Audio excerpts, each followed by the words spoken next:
And Amapiano was born. But that's what they do. But what can we say? And Nkomo was born in Zainachi. Later step. So, ladies and gentlemen, we are here. I'm sitting with this beautiful lady. We are here at Cwenga Family Adventure Resort. Quite a beautiful place to visit. We were here with the Department of Sports, Art and Culture. Yeah, doing quite a lot of things. But now I am sitting with this lady. The one thing that gets to happen, which is more of a challenge for me, I think, and I believe, is the fact that I have hard time pronouncing your name. It's okay. Cwenga. Cwenga. Cwenga. It sounds like Turkey. Cwenga. Cwenga.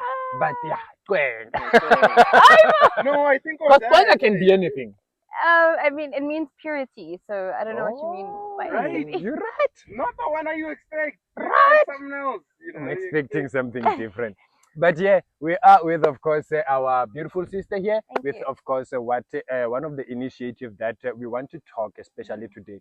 It's your reasoning for being here. Yes. And also just to also get to know and understand as an organization, what you do and why you do that. Yeah. Because of other people can see you doing things and they're like, the government or all corruption.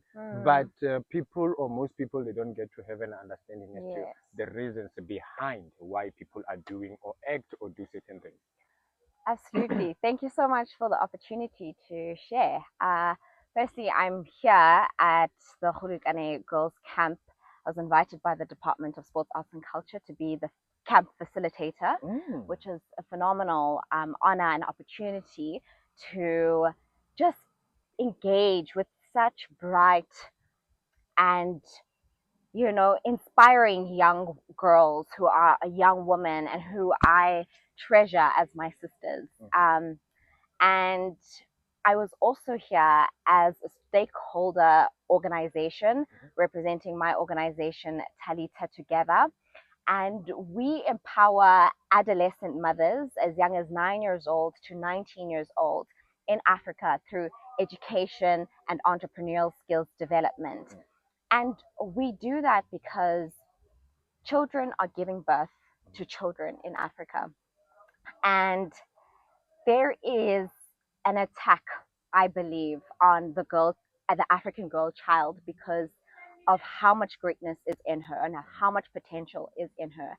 And so the various societal issues that we are facing in our society of GBVF and of poverty, which teen pregnancy is rooted in, is really trying to limit and hinder their potential to be great leaders and effective citizens that are change makers.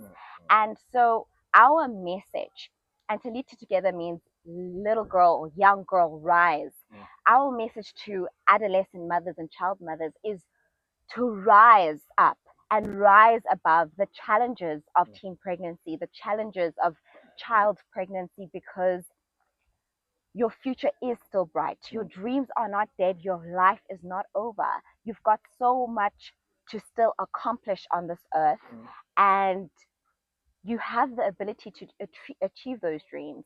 So we are providing support, access, and opportunities, skills development to ensure that they become financially independent, overcome the cycles of poverty that are trying to break them and limit them, and to rise up through education, which is the bridge to their futures. And so we are here to inspire the young girls, to inspire the teen moms that their futures are bright. If I get to also maybe ask, what is the most common reason we are having, this high number of teenage pregnancy? Where are we going wrong? Looking into the stats, a girl as young as 12 years is already, pregnant, and this is just a child who is literally giving a child birth to a child. What gets to be the reason to motivate these stats to go up and to keep on rising? Well, if we look at the stats that came out during COVID-19 pandemic, the first statistics that we came across as the design team of Talitha together was that over 600 9-year-old and 10-year-old girls gave birth in South Africa in 2020. So obviously, teen pregnancy and child pregnancy was exacerbated by the COVID-19 pandemic, where everyone was in lockdown. So it's highlighting the social issue of sexual gender-based violence that, the elders of men that are living at home with little children, definitely it's showing that they were perpetrators of these child pregnancies. And so I would definitely attribute sexual gender-based violence to that, because any pregnancy that is from a girl younger than 16 years old is ruled out as statutory rape, and it is illegal. And so, that is where it's coming from. It's a lack of education. It's not understanding what consent means, not valuing the African girl child's body, and lacking an understanding of respect and of boundaries and of appreciating the bright future that she has. Because should the men in our society and even younger boys have that appreciation that this is a valuable and important human being, they would respect that and not try and harm the girl child, and not try and do something at a time that is premature to her journey, that would make life hard for her and difficult for her. So I would definitely attribute gender-based violence, but also, of course, poverty is a huge, issue that is really leading to a lot of teen pregnancy. Some of the girls, they, because of how hard it is, enter into transactional relationships with older men, and child prostitution is a thing. Girls fall pregnant to get a child support grant. That's how bad the poverty is, and that's why we have created a strategy and a model to ensure that they receive skills development during their school holidays and on weekends, that they learn a skill that they can monetize by the end of their training and become financially independent. Because in most cases, the father of the child abandons them, does not support the baby, or does not pay maintenance. The families are coming from very poor homes and backgrounds. They themselves, as the teen mom, are unemployed. And like I said, the child grant, it's literally 590 rand. That is, it's 590. It's not enough to buy anything decent for the child. I mean, nappies alone, guys, are so expensive. Go through those Discount aisles, clicks aisles. It is so expensive. It doesn't add up financially. So through our teen pregnancy prevention talks, we really find it so essential that the youth of South Africa learn financial literacy, learn budgeting skills, learn that, hey man, my family, even myself, at this time of our lives, we do not have the finances to afford and provide a decent, good life that you would want for the baby that you bring onto this earth. So let us invest in our personal development. Let us, grow, get into our careers, our dream jobs, and build our financial stature to then, at the right time, enter into family planning. But until then, let us abstain. That's my first choice. But if, we have a generation that insists on being sexually active, contracept and understand contraception fully, what works for your body, so that we have youth that begin families at a time when it's their season, they are equipped, they're in committed relationships, and we have a beautiful society where we are growing and contributing to the economy. I really believe that we still have the potential to do that and be that. Well, from just hearing from your comment, there's quite a lot of logistic unemployment, family attributes as to what are the ethics that you've been taught within the family. This, there's that, there's all of that. You're also making a statement, which is one that I would also like to get to know. what is being done, maybe, or what could be done as a country, and I'm going to ask this for both the genders, that we understand that from an early age of 12 years, as a man, I can reproduce. Yeah. Now, if I am with my peer, Mm. do we still consider it to be rape? That's number one. If my peer consented, right? She's 12 years old, I am 12 years old or 13, and I do have intimacy, she gets pregnant. How do we make sure that that kind of thing, that the system doesn't repeat itself from happening? That I don't believe that all of these women or young girls that are falling pregnant are being impregnated by older people. Yes, they might be older, but not all of them are, over the age of 18. So what do we do to the men? What do we do to the women so that this does not, repeat itself? As a family, I believe that this is where we are supposed to be setting some, standards, Yes. level, foundation, a proper Yes. foundation. What do we do? What's the Mm. talk to have? What are the things to do? Yes. What are the don'ts as well? Maybe for Sure. us to have this reduction, Yes. of teenage pregnancy as well. I believe that it starts at home. The education around sex and reproductive health and our sexual rights, it begins at home. And especially as the Black community, our parents need to gain confidence to have those uncomfortable conversations with their children at the appropriate age. And I believe that the age for the girl child to know everything she needs to know about how to prevent having a pregnancy is the moment she has her period. And I understand that girls in our generation now are getting their period, they're menstruating a lot younger because of the food that we are eating, right? So I understand for some parents that no, man, to talk to my 8-year-old daughter or my 9-year-old daughter about sex and the penis and the vagina, that is a lot to handle. I feel like it's really, she's just way too innocent and young to hear that.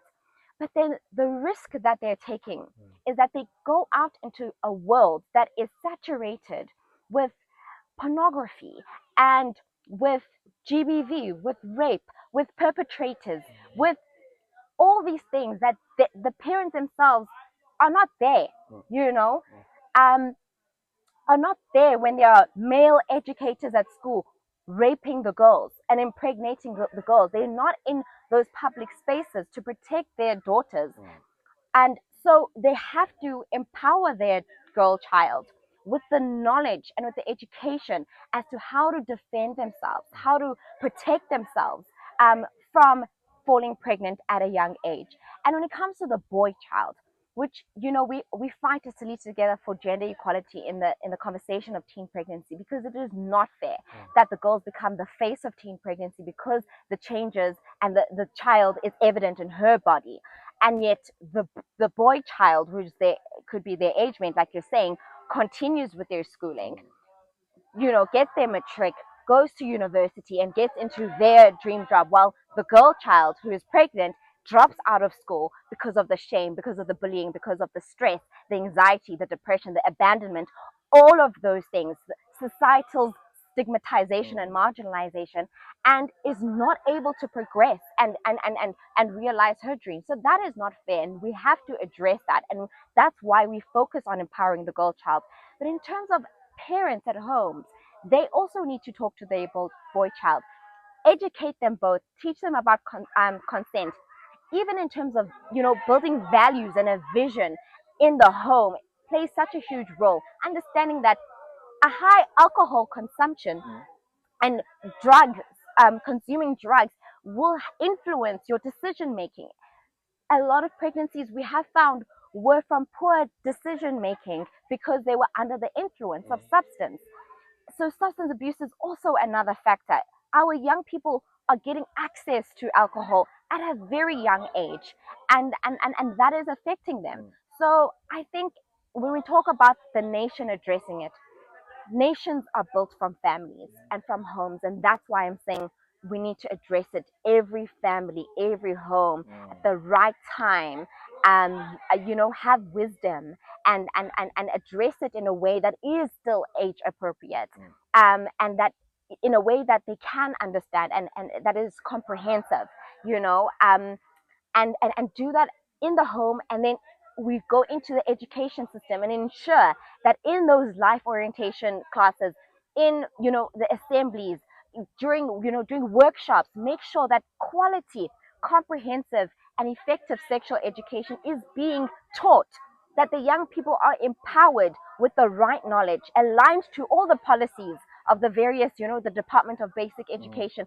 aligning everything to that. And then even, on a societal level, where the men in our society pledge and agree that they do not touch young girls' bodies, that they understand, they have a reverence for it.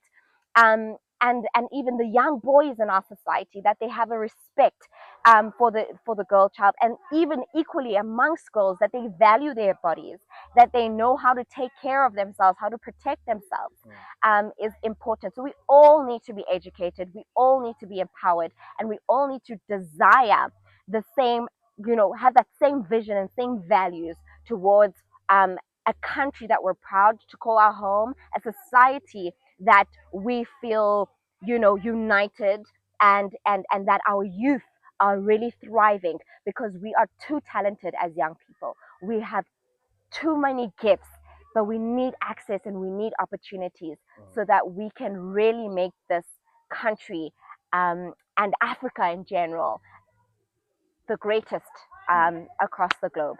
Are you a mother? I'm not a mom, not yet. I wanted to ask you, Hori, Not yet. for you personally, what do you think is the right or appropriate age to have sex talk with your child?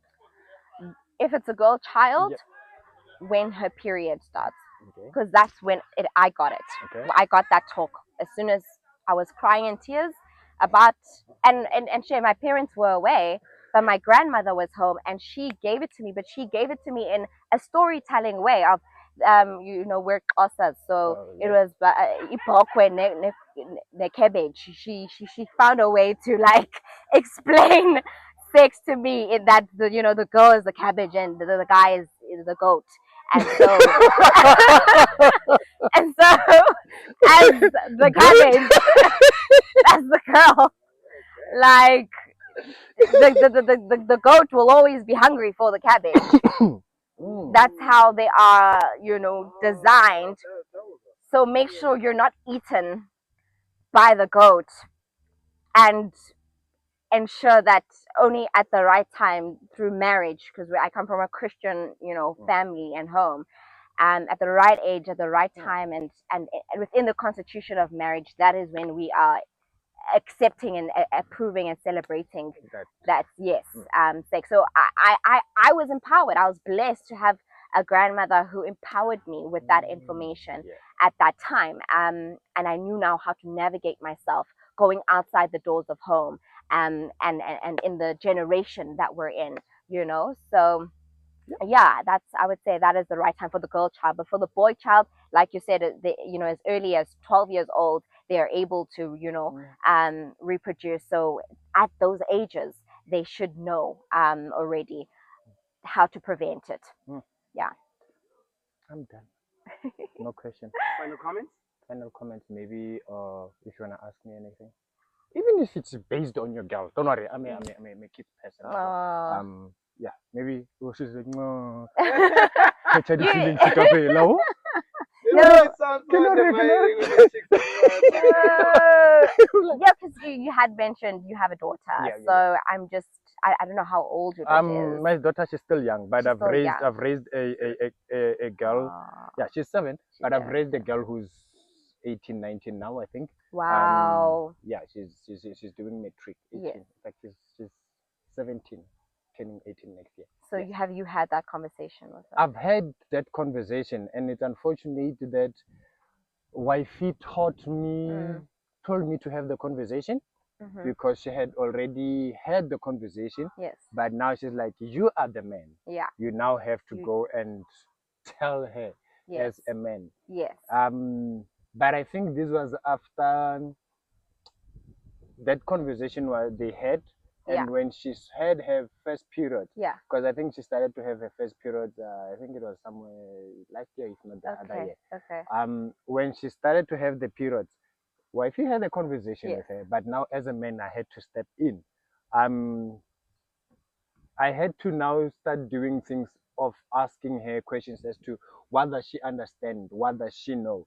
Because also as parents, we have this thing of saying that of believing that Banaba Awaiti said, why are they going to school if they literally know nothing? We have a subject called life orientation. Yeah. That subject is literally meant for them to have Exactly. knowledge. So for me, I asked, what do you know? What do you understand? What do you not understand?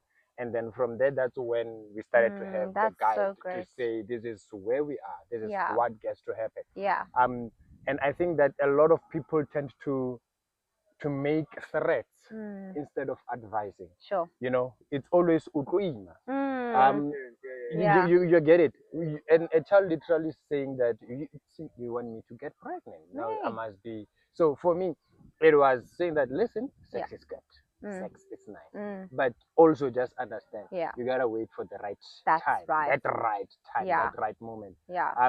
Also just also to tell her that if you are also quick to be involved into sexual intimacy, your body doesn't develop fully. Fully. You know, Yeah. you haven't Yeah. fully developed into Yes. that. So, you know, these are some of the things that we need to look into. Yeah. But yeah, that's how I had the conversation, Yeah. because she already had a base, Sure. which is cool Yeah. by Great. default. So if us as parents, I believe that, what do you understand, and take it from there. Yeah. Because of sometimes you want to have a conversation with a child, and the Yeah. child is like, I already know. Mm. And if they're saying that I already know in their mind, they are not giving you attention. That's true. If you say anything, they Yeah. will not get to hear Yeah. or understand it. Yeah. So getting to know what the child knows, Yeah. then moving forward.